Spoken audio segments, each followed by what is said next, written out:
sitting here with Sijtze on a hot summer night in Budapest. And Sijtze, this afternoon you gave your keynote speech about Ulysses, Odyssey. You talked about a lot of things, the journey, the goal of the journey, and also about heroes.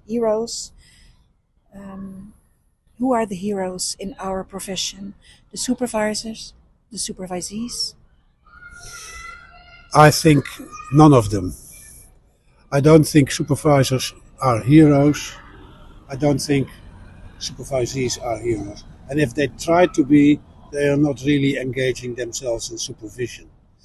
Supervisors can play different roles to supervisees. For instance, the role of mentor, or the role of companion, the role of listener, the role of giving supportive role.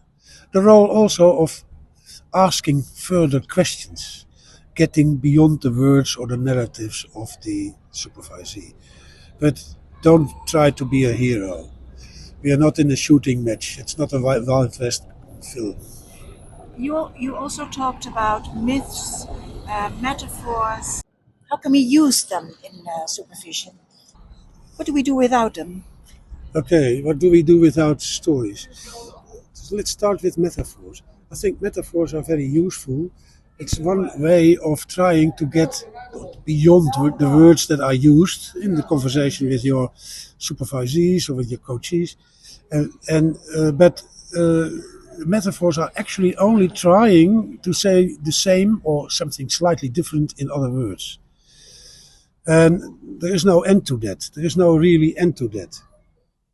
Which is not bad, but you have to know it, that you have to go on ad infinitum. Stories will not disappear. Stories may, for the time being, disappear from you or from the supervision situation. Narratives will get halted or stopped or blocked. But I think you could say that stories lie around everywhere, waiting for somebody to pick them up and express them.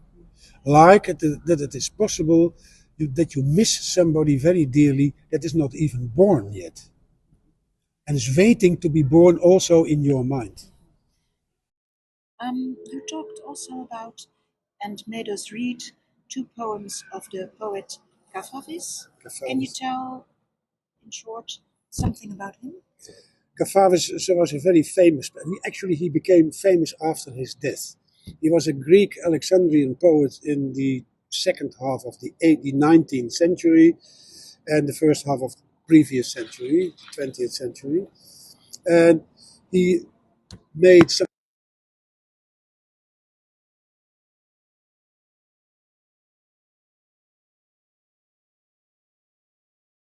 Odyssey or the Gilgamesh epos.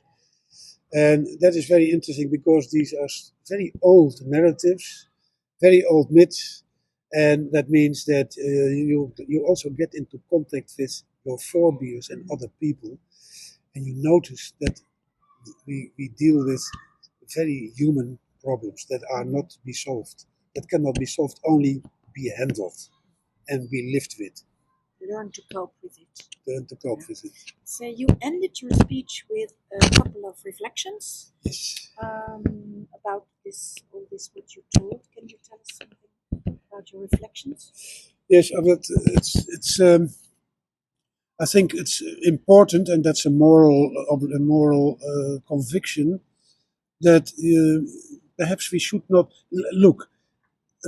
We do not own our lives. Life, as it were, flows through us. We do not own our identity. Identity is a relation with the world and with others. It comes also from outside. Yes, it comes also from outside. It's not only a matter of inside, it's also not only a matter of outside. It's a relation. And that means that you have to be present. You have to be able to be a good companion, and that's the link perhaps with supervision. You have to unwind. You have to slow down. And you have to be aware. You have to be present. We were very